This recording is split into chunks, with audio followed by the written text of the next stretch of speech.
Hey, what's up? I'm Wisely. I wanted to teach you 10 things you might not have known about Rivals 2. And it wasn't the smoothest stream I've ever done. Oh wait, we met at SmashCon. Sick. I was very bald there, you're right. But I thought, you know what, whatever. I'll give it to my editor, we'll be able to get this all figured out later. Not my problem. Turns out I'm editing this one. It's my problem. Hello, YouTube. What's up? How are we doing? I don't normally do this. Yes, get in your high YouTubes. This is the first time you're gonna have been able to do that. This is new. And then I immediately got distracted by chat. So let's fix the stream, I guess. Yay. Anyways, here's number 1. Sound off in chat if you know what a jab check is. I thought everybody would know what this is, but apparently not. There. Do you notice the elephant never goes into parry stun? I get full invincibility. It's called a jab check because basically what you're doing is instead of using a more committal move, you are betting that the person is going to be trying to parry you out of pressure, whether it's out of shield or in Rivals 1 it was just like landing close and then doing something. See, all that time where he's sitting down. But if you just do the jab,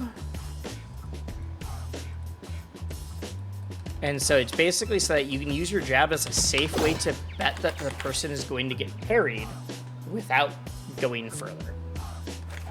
So you are using your jab to check. If your jab gets parried, you can still run around. Stupid question, isn't it still pretty bad to give your opponent multiple seconds of invulnerability while being in your face? I mean, yeah, you are still getting punished for doing an option that's getting parried, but it's not as punishing. So I am now the Lox, and I'm going to do a jab check. I brought out a second controller. How do I do that? How do I time this? It's very weird to hit yourself.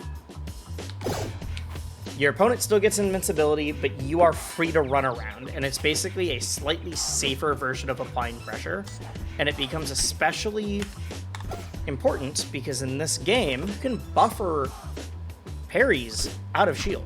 Buffering parries wasn't actually on my initial list of 10, so if you're keeping track at home, this is now the new number 2. You're welcome for the extra tidbit.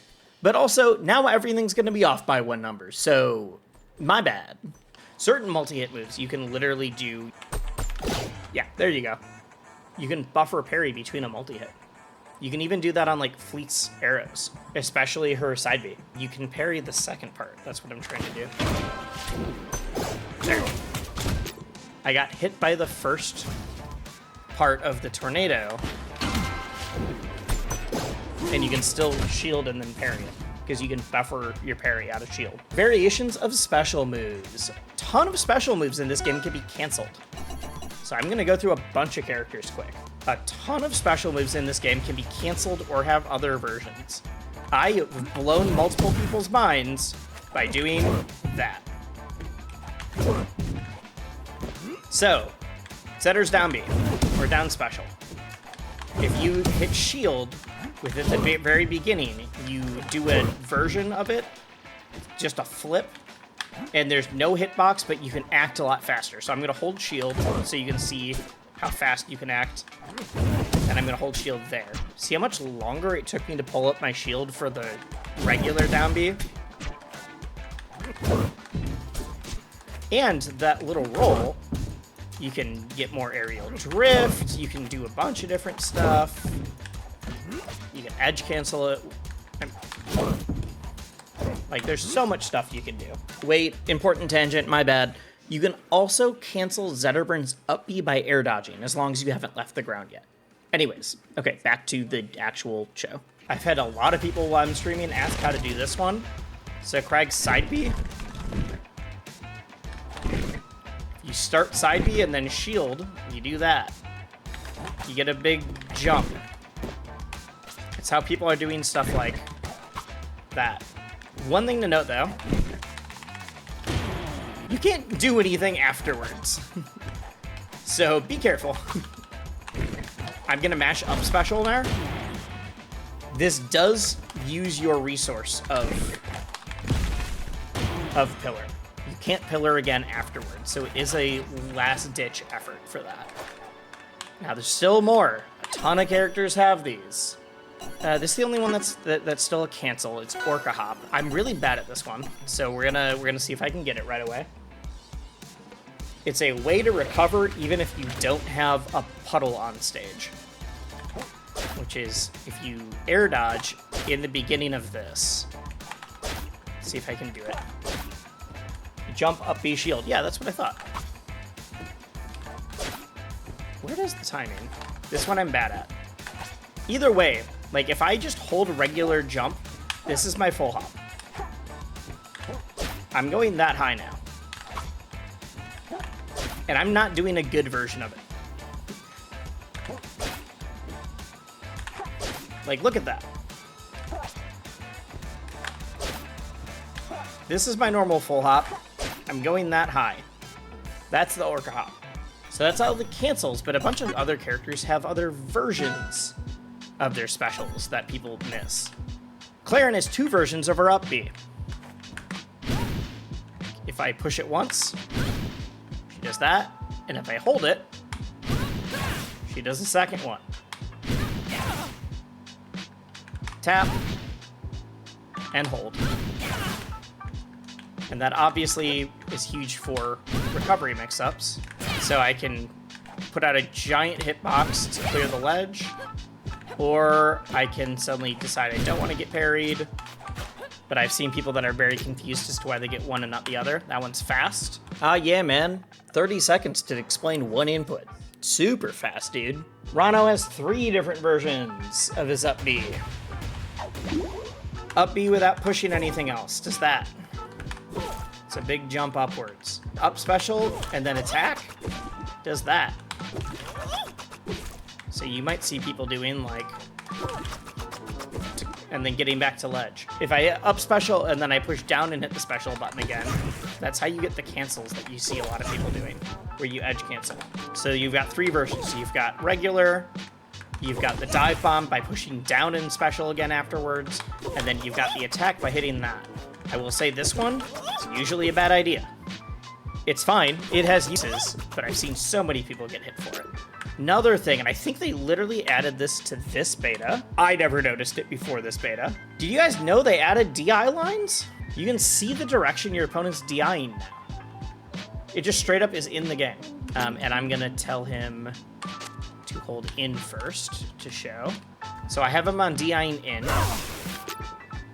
You see this line here? There's an arrow pointing in on his character. See? It's holding in. And then he's gonna DI out now. Whee! Look at him. Look at him holding out like a chump. There's one of the clips that I posted from this weekend that someone dies at like 70%, and you can see that he's holding hard out, and it makes it even funnier to me. Y'all have seen Fleet's tornado bounce. You just may not have noticed it before. So if you float in the air on top of your tornado, you get a bounce. That's it. It's fun. I say that's it, but I've already seen this be critical in combos. I'm gonna pull one up because I want you to believe me when I say one of the coolest combos that has been in this game so far is just from that. Look at this. This is a combo that uses that tornado bounce. I also think the down B flip kick is pretty underexplored. I think there's been some interesting setups. Whoa, what a punish. That was out of the tornado bomb too. Floating on the That was tornado to get the so pop-up, sick. and That was It's- so sick, dude. Still maybe the coolest thing that I've seen in this game, but it uses the tornado. Out of the. Like, it used the No, tornado. It's still the only reason it worked. Watch this I again. also think the down B flip kick is pretty underexplored. I think there's been some interesting setups. Whoa, what a punish. That was. It made Stu make Mickey Mouse noises. Like, now I got some Kragg tech that Jackie Peanuts uses a lot, and people were really surprised at. But it's from Rivals 1. We're gonna talk about how Kragg's side B works. Kragg's side special can be jump cancelled on hit, and that includes opponents or your own rock. There, I just saved you like 5 minutes of stream explanation time. And your rock also works. Actually, like, I don't play. Yeah, there you go. You can also do it from your own pillar for a really sick recovery mix-up. So yeah, Jackie will do that to get back. One thing that I'm surprised a lot of people haven't noticed yet, in Dittos for characters, you share elements. This is something that's very standard in Rivals 1, and a lot of people haven't realized it when they're brand new to Rivals yet. So now he's on. I'm just going to assume I'm going to do a bad job describing this one. You can use the other Zetterburn's fire in the Ditto. So if you parry a fireball, you can use that to get an empowered strong attack. I can use his fire. He would get set on fire normally, but no other character would be able to do that. Yeah. What on earth was I saying? Locks, you can bounce each other's magma or empower each other's magma. It gets used, basically. So you can get powered up from each other's magma. Rock. That's not what I meant to do. Rock. There. My rock. Arcane should be able to use each other's puddles. That's actually the one I was going to mention. Arcane is the only character that doesn't get to do this, and that's because if you use the other Arcane's puddle when they're off stage, they would just die immediately. It would be so busted. It would just be back throw the other person off stage and then immediately take their puddle. If you don't know, Slipstream gives you faster speed, but I also get it now. It was yours, it's mine now. So I can shoot my normal arrows, but if I spend a resource, and if I go and run over and pick it up before it disappears, I get that back. You see the dice at the bottom. But I can also do it with the other one. Let's test the Arcane one, because I actually don't know this. So you said if I do a puddle and parry it, does it switch? That's what we're wondering? I missed. Neat. All right, let's try it again. Nope, it does not. I genuinely was not sure. That one definitely could have gone either way. People do not know what baby dashing is. I believe it's a 2-frame input now, but don't quote me. In Rivals 1, it was a 1-frame input. It's a 1-frame dash input, and you can act out of it. It's basically a wave dash, except you can act even faster. And it's much more micro-spacing. So you can act out of this at any time because it's still considering you to be in standing. But yeah, that's baby dashing. It's very strong. But it's also extremely precise. And it was the reason that if you saw that some of the D-pad movement stuff was changed, that is why. It's because it was really easy to do with D-pad movement in the last beta, where people would straight up baby dash the entire stage. The other thing, and the reason I'm on Clairen, for number 8. Number 8? Are you sure about that? I think we're on 9 or 10, but I mean, I guess I also really wasn't paying attention. So you know what? Whatever. Let's run it. Fine, we're on number 8. Maybe I'm just dumb. It took me like 2 betas to figure this out. So Clairen is our regular get-up attack, and her special get-up attack that attacks in front of her. It's got a sweet spot. It's got a little bit of an extended sweet spot as well. Yeah, it took me like 3 betas to realize I could push in the another direction after hitting B and go the other way. I don't know why. It took me so long to realize I could turn this around. Maybe I'm just dumb. This one's for me. I genuinely thought it was like, well, I didn't fall facing the right direction. I guess I'm toast. Nope. You can just hit B and then push in the direction and you're good. You didn't know that? All right, good. Well, that one wasn't just me. Wait, Arcane also has a directional get-up special. Can they turn that one around too? I should message Saber and double check on this.